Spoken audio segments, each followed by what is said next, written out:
Hello everybody, my name is Kate Chignova. I'm the founder of Star Talk Language School and I'm a teacher of business English. I've been teaching English for about 10 years and now I'm taking this MBA program, executive, and I would like to help those of you who are listening to these lectures about marketing, about economics, about PR, advertising, and your English is okay, but you feel that these terms are quite difficult and sometimes you mix them, you don't understand why, for example, this particular word means one thing and then suddenly another thing, and I would like just to maybe concentrate on spelling sometimes. So today, the topic for us is marketing, and I'm not a marketing specialist, okay? I'm a teacher. So I'm going to help you to master the terms for you to understand our lectures better. As you know, some of our lectures were in English and will be in English. So perhaps my vocabulary work will just help you to understand it better, to be involved in the topic more. Let's start. So main terms in English. Well, first of all, this word lead, which is so often used by our speakers. Actually, in English, it looks like that, lead. And it is derived from the verb to lead, which in Russian means вести. So it's a mistake to think that leader is a person who manages somebody. Actually, in English, the word leader means to lead somebody after you. So our leader ведет за собой. That's why in marketing, lead, it's just somebody who somehow came to your business, to your company, but is not your client or your customer yet. So it's лиды. We count leads, we try to attract leads, we pay for leads. So, but these are not customers yet. These are just people who kind of came, who were brought to our company. After that, let's distinguish between such terms as customer, consumer, client, and buyer. What's the difference? So when we talk about customer, we actually mean natural body. We mean a person. This is a customer who comes to our shop and buys something, pays money. So this is a customer.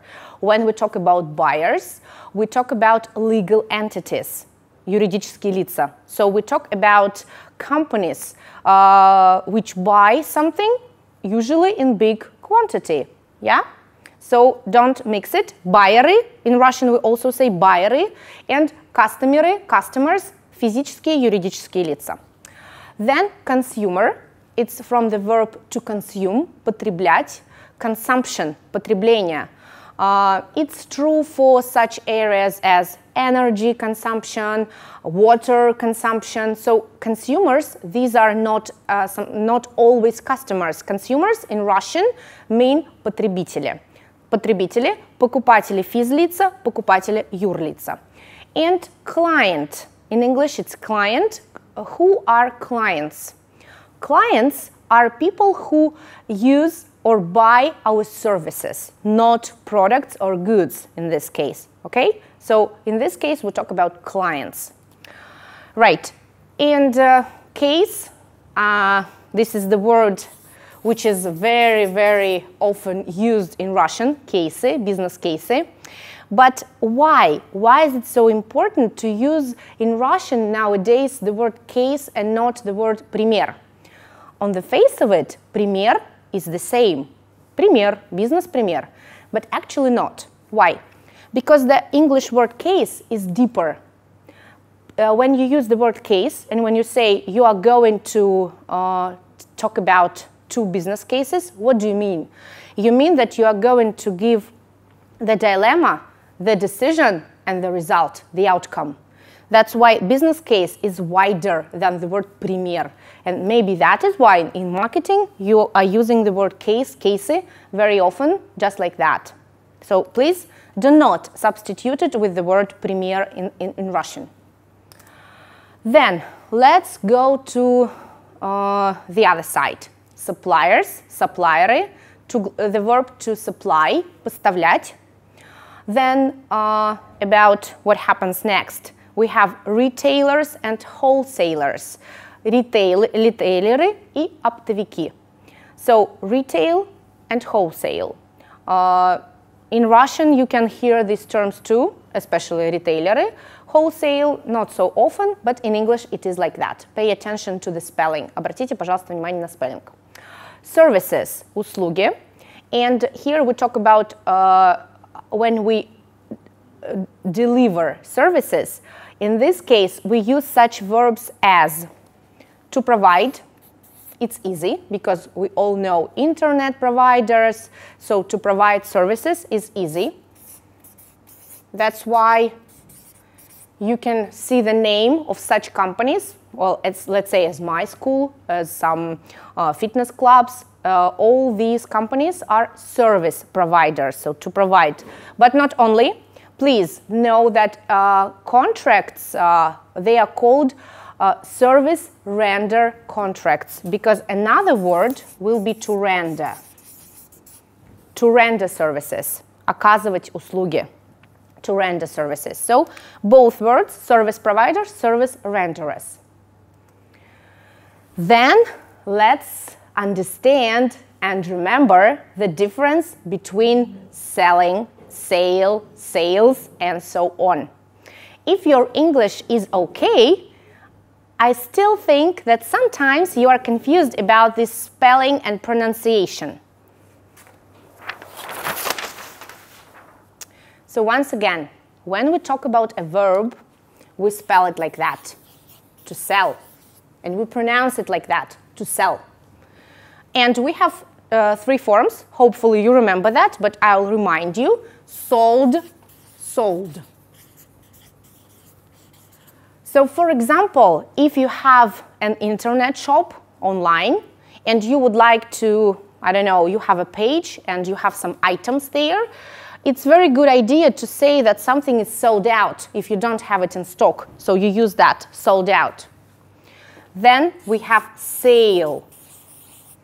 With big letters, it's written in many shops, in many shopping malls, right? But this means распродажа. It's not connected with продажи themselves. It's connected only with распродажа. If you mean продажи, you have to use S. Sales, продажи. Sales have gone down, продажи упали. Sales have increased, продажи поднялись. So we actually work on sales. That's what we try to do in our businesses all the time, to sell more. So sale, not the story. And exactly from here, during marketing lectures, you are going to talk about upsale and cross-sale. So our lecturers will tell you about the difference. Upsale and cross-sale, I'll remind you in English. This means to sell a more expensive product. And this means to sell additionally. But pay attention, please. If you use a verb, you use this spelling, right? So to upsell and to cross-sell. It can be sometimes spelled with a hyphen over here. Okay? So that's the difference. Noun, verb. Noun, verb. Okay. Next. We move on to such notions as cost and price. In Russian, we also have two words, цена и стоимость. So in English, it's the same. But sometimes it's confused. Cost is confused with costs. These two words are not synonyms, absolutely. So cost, as I said, this is approximately price. While costs, it's about расходы. It's something we have in all our businesses and we try to reduce it, to cut it. And in Russian, we say косты. In many areas, especially financial, now employees and directors, everybody is using косты. And what you do with costs? You cut costs, yeah? what you can do? To cut, to reduce, right? To decrease. So, and all this you do with costs, exactly. So, порезать косты – это отсюда. It's derived from here. Именно отсюда, exactly from here, we have such terms as customer acquisition cost and customer retention cost. Acquisition, this is from the verb to acquire. Acquire means поглощать, захватывать, ну или приобретать. Acquisition in business means поглощение. We have mergers versus acquisition. It's not exactly the point here, but just for you to analyze. So when we talk about customer acquisition cost, we talk about how much we pay for this particular customer to attract him to our business, to our company. So customer acquisition cost. And retention is derived from the verb to retain, means удерживать. So it means after we attracted this customer, we need to retain this customer. And so we say customer retention cost, how much it costs. Our lecturers are going to just tell us, give us maybe some advice, some recommendations, how to calculate these costs, how to allocate budget properly, and they will use exactly these terms. Okay, next, unit. Very familiar word to you. Again, in your books, in your English books, you often have Unit 1, Unit 2. But please remember that it can be used about people, about human resources. When this word HR and in general appeared in Russia, at the beginning it was not very accepted. Why? Because human resources were considered like chairs. So not like people, but like chairs. And this is maybe this used to be strange. Now it's okay, so that's why please use staff unit. Единица персонала. Одна единица. You work with staff units. In this case, you do not work with people, especially if you calculate some figures. And price per unit, цена за единицу товара, also we use here unit. I have to just add here the word item. It's not a unit. Item, this is already only something you can touch, not a person. So a unit can be a person, item not. Item, how many items do we have in stock? Сколько у нас единиц осталось в наличии? So this is all about that. It's about items. Units, это как бы скорее мы считаем их, we count. One unit, second unit, third unit, like that. Okay. Then ROI, return on investment. Some people know very well the word ROI, but don't know what stands behind it. So it's return on investment, возврат по инвестициям. In this case, we do not use the word profit. Здесь мы слово profit не используем, right? We use return on investment. Then the verb to reach. Hopefully, your level of English is enough not to mix it with rich in the meaning of богатый. Please. It's another spelling, so no. And this word reach is very popular in English because what do we reach? We reach goals, objectives, targets, right? So мы достигаем цели. And that's why in marketing, you are going to hear it in the meaning of reach, охват. So, for example, some of your advertising means or marketing tools will have certain reach. How many people saw it or heard it? So, that's the idea. Reach. And after that, they will talk about lead. Yeah? Reach, lead. So, that's why to reach, достигать, reach, охват. And please do not hesitate to use it with objectives, goals, and so on. Now about pay, there was a term about payability. So payability doesn't sound well in Russian, but it sounds perfect in English. That's why do not hesitate to use that, okay? Payability, this means платежеспособность вашего клиента, вашего покупателя. So, of course, we have to measure it, yeah? The payability of our customers, of our buyers, of our clients, depending on the type of business, whether we are B2B or B2C. So, yeah.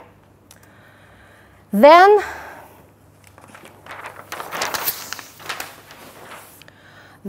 let's talk about sometimes like popular confusion between two Qs. Here we talk about quantity and quality.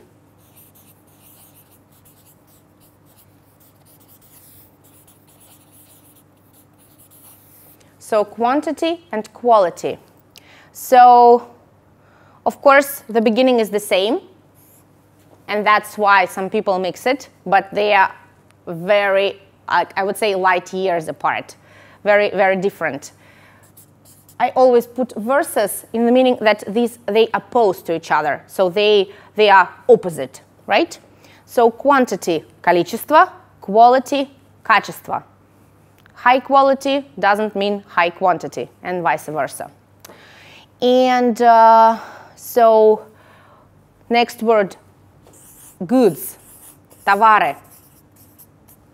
So again, we have the same story that we all know the word good and we use it. We say, I'm good, it's good.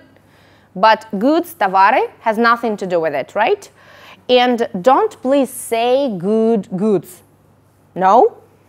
If you want to say it correctly, especially if you really produce goods, you say high quality goods. Товары высокого качества. I produce high quality goods. So that's good. And one more popular mixture. It's about two V's. Value versus volume. Value versus volume. So the word value in English and now in Russian in marketing is also kind of strong. Because value in Russian is ценность, and it's really stronger than price, much stronger, because it has all these components. То есть ценность, value, отсюда все вот эти термины, такие как LTV, да, lifetime value. Отсюда образовано оно, то есть это относится к кастомерам, it refers to customers, and lifetime value, it means how much money or, I don't know, many other things can a customer bring to your company throughout his life. So not once, like one purchase only, no, the whole life, right? So it's all about value. It's not once, it's not money, it's many things. While volume is just объем, volume. About hair, for example, volume. So that's the word. Okay. Next, three business terms which refer to any business activity, any company. We talk about revenue, profit, and margin. So revenue, it means costs haven't been deducted. Расходы еще мы не вычли, right? Profit, it's already after deduction of costs, so profit. Of course, it's not net profit, we can specify it further, but still, we talk about profit means already revenue minus costs. And margin, in English it sounds like margin, and in marketing, in lectures, you are going to talk about front margin and back margin. So the lecturers will explain to you how, when it's appropriate, and so on. Going back to some basic terms and to the word цель, you know, in Russian the word цель is kind of universal. We do not have adequate synonyms to this word, but in English it's the opposite. In English we have minimum 5 words which clearly mean цель, but they are used in different contexts, in different business terms. So let's discuss it. First of all, target. In Russian we say таргетирование, таргетированная реклама. So borrowed. In English, target, it's мишень originally, but we use the word target to say target audience. ЦА, целевая аудитория. Please make sure that you pronounce it as audience. Very often Russian people forget about this word and they always say like some strange sound like au, au. So no, it's always o, always. Audit, auditing, audience, always the sound is o, no au. Then we have the word objective, which also means цель, and we're gonna have this word objective in some abbreviations like SOSTEC, for example, in marketing. So objective, right? Then we have the word aim. My aim is to learn and to get MBA degree. Цель. It's good, actually, for using it as a verb, to aim at something. And one more will be goal. Goal. Goal-oriented. My boss or my employee is very goal-oriented. So this word is used in combination with, so to describe features that somebody is goal-oriented. What's the trick? You can't mix their context. So target audience, only target audience. These words don't fit. Objectives, for example, language objectives, why you learn English, don't mix. Aiming at something as a verb, goal, can't be used as a verb. So just make sure that you do not mix them in a crazy way. Okay, some more words which are used during the lecture. Alumni, this is the person who is going to get the degree. It can be alumni, so in Russian we say выпускники, alumni of university, alumni of MBA program, MBA executive program. So we are all going to be, or we are already, alumnus. Then average. Average, this means среднестатистический. So we talk about average in marketing because it's necessary for statistics. Average. Function, to function, functioning. Работать, оперировать. So I guess this word is kind of easy. It's maybe more difficult for people with low level of English. Then offer. So about offer, probably a few comments.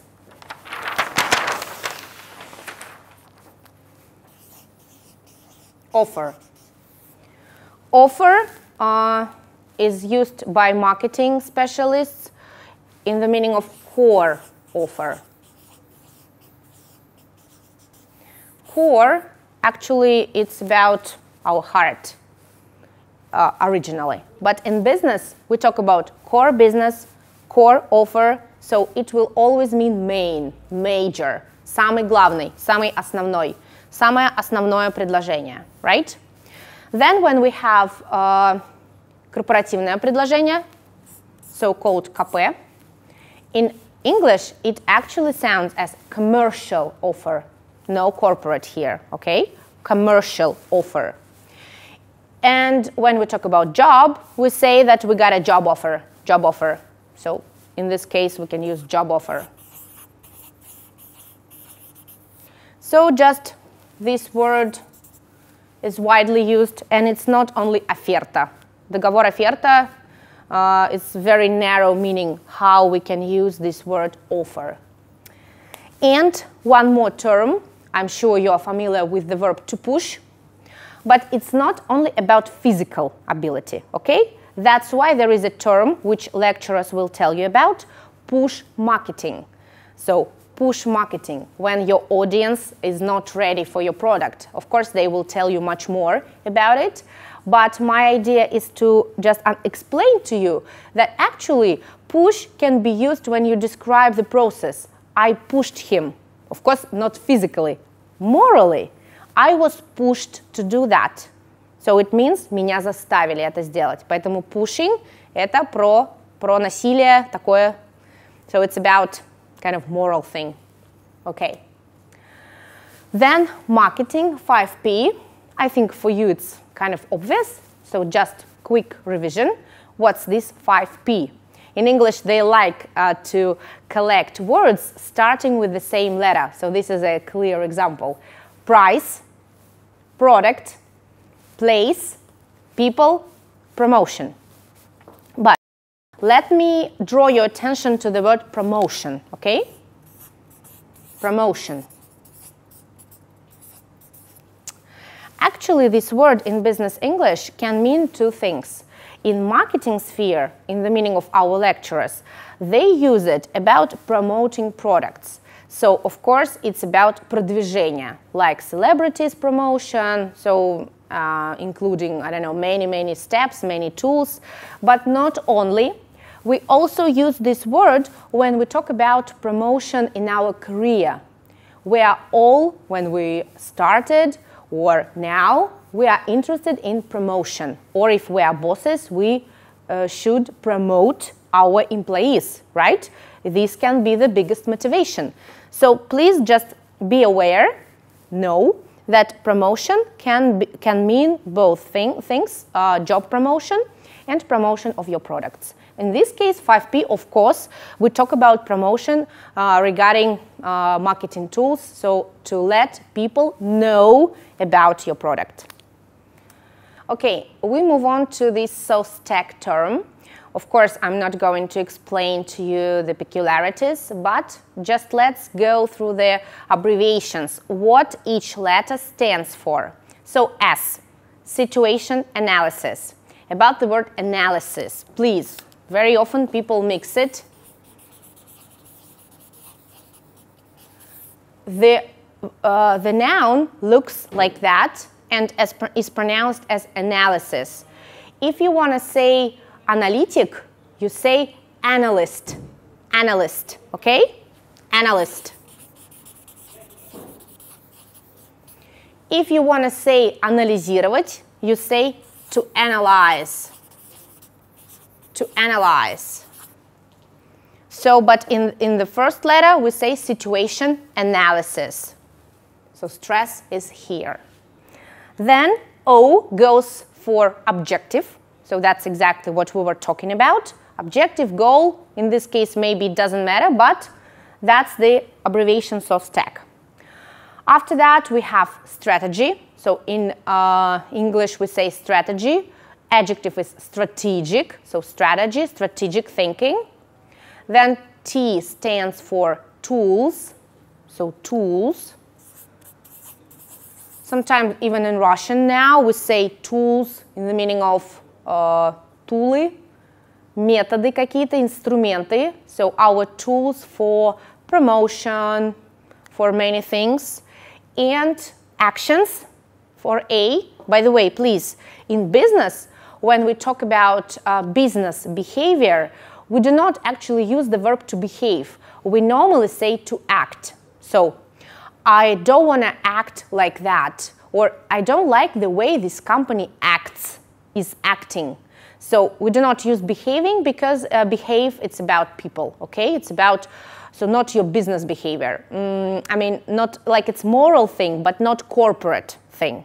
So, act, action, and act. Не люблю, как он себя ведет, не нравится, как он поступает. I don't like the way he acts. Okay, and finally C, it's for control, controlling. Here it's obvious. Right. Now let's move to your commercial offer. We already discussed it with you. So commercial offer. No corporate in this case. What it should include? Our lecturers, marketing specialists, of course, will tell us or have already told us. So, first of all, attention, yes? Attention, you know, in Russian it means внимание, but what is it? In reality, this is 5-6 предложений, 5-6 sentences where you describe who you are dealing with, okay? So this is attention. Then, what else you should mark there? Benefits. So it's called benefits. Sometimes even in Russian now we say бенефиты. And this is exactly your very particular advantages. So we know in English the word advantages and disadvantages, pros and cons. And here they use benefits. Why not? It's okay. So you have to mark to specify your benefits. Then credits. Credit, I want to write it separately. The word credit is very often mixed with a loan. So in Russian, the word credit is strongly associated with kredit. No, please, this is very unpopular meaning of the word credit. So credits, to give somebody credit, this is about доверие, хорошие отзывы, благодарности. So credits, it's like even references in a way. So credits, references, it's about something your clients, your loyal clients or regular customers, постоянные покупатели, can give you because they really love your service. So they give you credits or references. No loan. No loan, okay? No money, absolutely. So it's all in your commercial offer. And finally, destination. So this word, I'm sure, is familiar to you because of GPS, because we sometimes hear this phrase, you have reached your destination, right? But when we talk about your commercial offer, we say that destination, this is what your potential client needs to do to buy your services, to pay, yeah? So destination. And let's just, yeah, and attention. So, right, destination, пункт назначения дословно, но на самом деле вот здесь it has a little bit different meaning, right? Okay.